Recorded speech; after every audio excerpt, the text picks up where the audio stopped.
I just wanted to make some comments.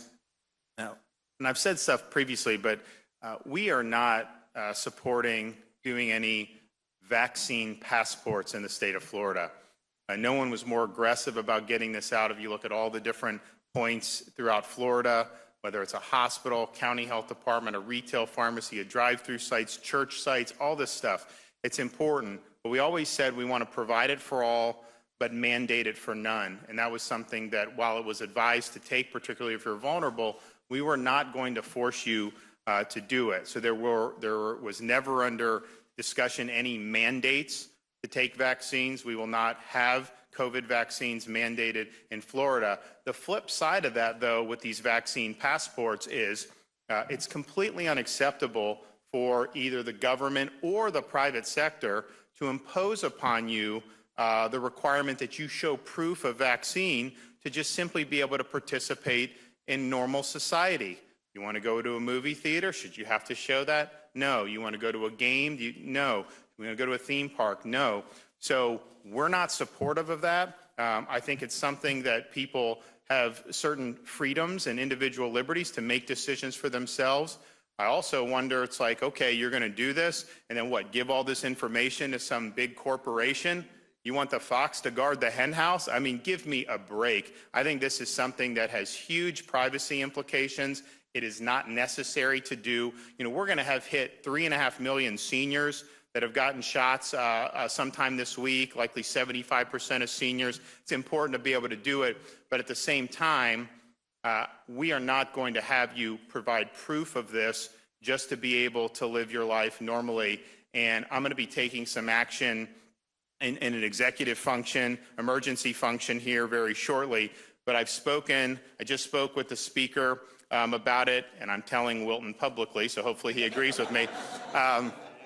But we need the legislature to come in and just say this is not happening in Florida. And I think that would provide a lot of certainty for a lot of people. I understand kind of how some folks can embrace the idea, and I'm not saying it's all necessarily done for bad purposes, but I think ultimately it would create problems in the state. It's not necessary to do, and so we're going to look to do it. So we will do some action this week. And then we will also work with the legislature. If you're going to be doing something on reform in terms of the outgrowth of this COVID crisis, and I do think there needs to be reform, including, I think that there should be more robust checks on the governor. Even though I utilize this power judiciously, I was trying to lift people up rather than continuing to lock people down. But you think about it, we have kids locked out of schools in different parts of this country for over a year. We have businesses that have been locked down and lives destroyed for over a year based on one governor's decision. And yes, even though I didn't take that, what if I had done that or someone else had done that? There needs to be some checks there. There needs to be checks on local government. They should not be able to be closing things down like we saw. I had to pry a lot of this stuff open over the summer, and that's why we see boom in certain parts of the state as a result of that. So I think all those things are important, but as part of that, I think we need to say with a COVID vaccine, no passports, no mandates. And I think the vaccines are already showing to be beneficial. If you look at the senior rates, the seniors are doing better than the overall population in terms of fewer hospitalizations and fewer infections even. So I think it's good, and we've obviously worked very hard to get it. At the same time, this is an emergency use deal. It's not necessary, it hasn't even been fully approved by the FDA.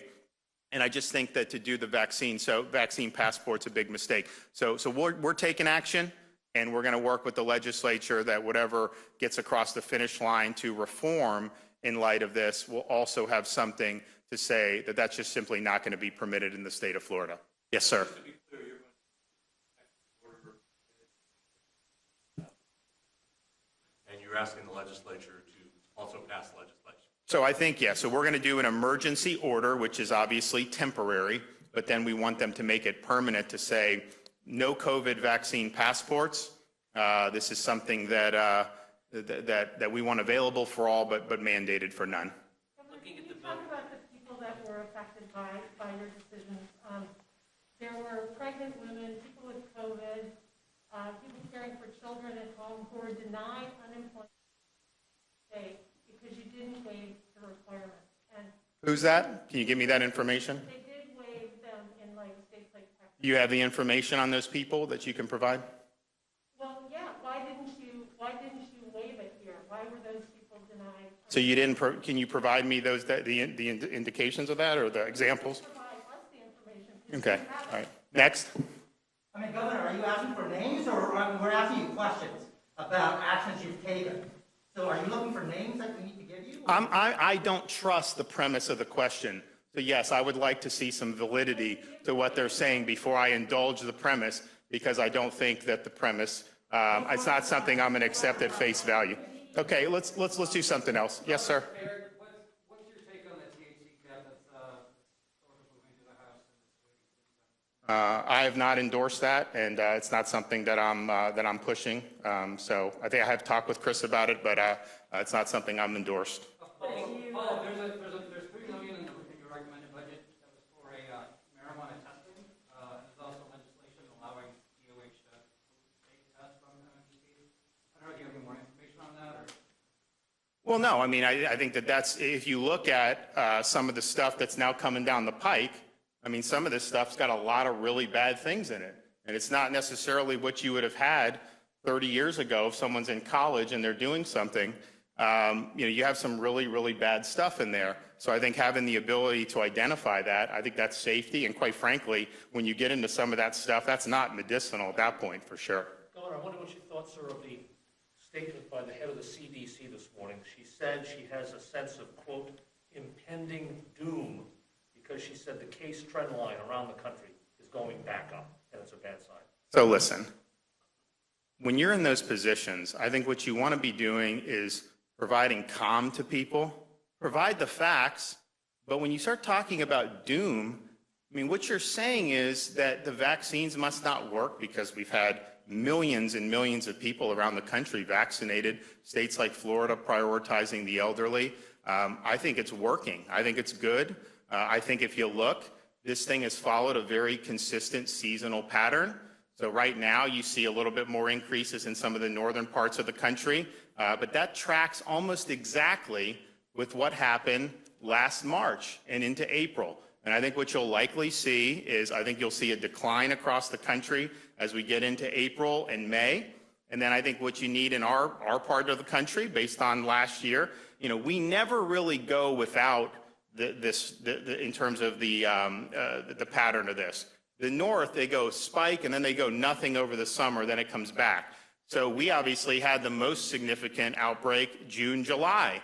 And so I think we're going to have enough protective coat between immunity conferred by infection and by the vaccines by when we get to that point. But I think what you're seeing is the natural cycle of this. I think it's repeating itself year over year.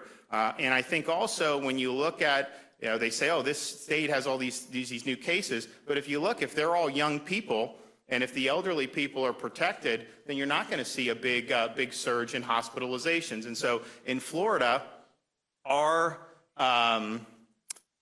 peak hospitalized census for COVID patients was about 9,600 over the summer. Now we're at about 2,850, I think, like that. And quite frankly, being in the 2000s is kind of the endemic baseline, somewhere in there. So I think we've made a huge amount of progress. I think the overall country has made a lot of progress. And I don't think there's anything wrong with saying that and just pointing out that we have more immunity in the population. We have these vaccines that are, I think, having a beneficial effect on our elderly population. But if you're saying it's going to be doom, when we've done however many, we've done 150 million shots nationwide, then to me, the message is saying that some of that stuff must not have been terribly effective. And I think there's actually probably evidence that it has been. If you look at the nursing home results over the last couple weeks, because, we went into nursing homes third week of December. We obviously had a bigger task than most states because we've got almost 4,000 LTCs. But if you look at that, by the time you did the first and second dose, probably December, January, first dose, end of January, February, maybe even into March for the second dose. Now you're a couple weeks beyond that, and you're really starting to see the decline across the country. I mean, it's really exciting to be able to see that. There's a lot of people that have been protected by getting those vaccines out. So I think things are going well. Now, we anticipated a little bit of a blip up in March, just because that's typically what happens. You go December, January, it goes down in February, a little up in March, and then it goes down in April and May. But I think the hospitalizations have been very stable because of the Seniors First vaccine strategy. The fact is the folks who are getting testing positive tend to be people who are at very low risk for hospitalization, and that's a good thing. Yes, sir. Yes, sir. Yes, ma'am. A passport follow-up question. You say that there shouldn't be a requirement for shots to participate in, normal everyday life. The state has mandates for school children. The state also has some mandates on. Well, first of all, this vaccine. I just wanted to ask how you feel about that, because I just want to kind of. So I'm not aware of any mandate to say that if I want to go to a football game or a basketball game. About children going to public school, there Okay. is an exemption for religious exemptions. And I think those are important. I'm just trying to figure out how you feel if, about vaccination mandates for. So what I'm talking about is what we're going to do with this particular vaccine going forward. And first of all, this has not been approved for kids. It has not been. Now they're going to try that. But I also think this particular vaccine would be totally inappropriate to mandate for kids, given how low of a risk kids are to COVID-19. I mean, if you talk to folks, the respiratory hospital admissions for respiratory viruses for children this year, dramatically down year over year this winter compared to what it was in kind of the normal flu season. And that's an indication. And so it's not approved for kids. If it would be approved for kids, I would not support mandating it for kids. In fact, I mean, I think given how low risk COVID is and given how low of a risk the school setting is, it wouldn't make any sense to do that. But our vaccine passport is specifically focusing on the COVID-19 vaccines, the EUA that are under EUA.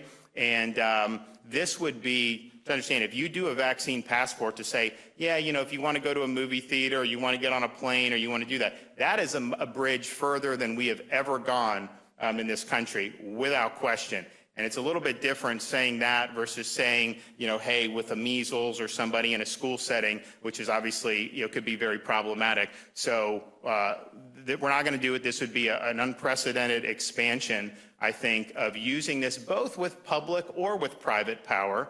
And that's why I think that businesses should not be allowed to be doing this either, because I think it just puts us down a slippery slope, and I think it'll end up being in a situation that we'll live to regret in the future. Okay, well, we'll have more stuff tomorrow. Thank you.